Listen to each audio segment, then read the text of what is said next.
ఈ వాక్కు నా కొరకే, ఈ వాక్కు నా స్థితిగతులను మార్చివేస్తుంది. ఈ రకంగా మీరు జీవం గల దేవుని మాటలు ఈ రకంగా పొందుకోవాలండి.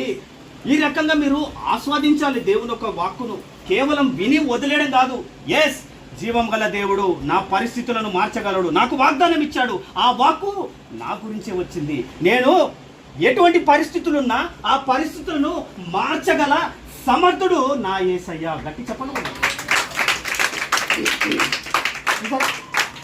ఈ వాక్యము పరిస్థితులను మార్చివేస్తుంది, మీ స్థితిగతులను మార్చేస్తుంది, మిమ్మల్ని ఆధ్యాత్మికంగా హెచ్చైన స్థానంలో తీసుకెళ్తుంది. దేవుని స్తోత్రం. అంతగా ఉంది దేవుని ఒక శక్తి గల వాక్కు. అమ్మ కొడదాను గట్టిగా చెప్పండి. ఆమె నేను మాట్లాడుతుంటే నేను గట్టిగా చెప్పండి కొడుతుంది. మీన్స్ ఆమె రెడీగా ఉంది దేవుని వాక్యం పొందుకోవడానికి. ఆ రకంగా వాక్యం పొందుకోవడానికి మనం ఆతృత చూపాలి. ఇవి జీవం గల మాటలండి, శక్తి గల మాటలు. పరిశుద్ధాత్మ ప్రేరేపితులై 40 మంది శిష్యులు ఈ వాక్యాలు రాశారు, ఈ లేఖనాలను రాశారు. ఇది దేవుని మహాకృపను బట్టి మన చింతకు వచ్చింది.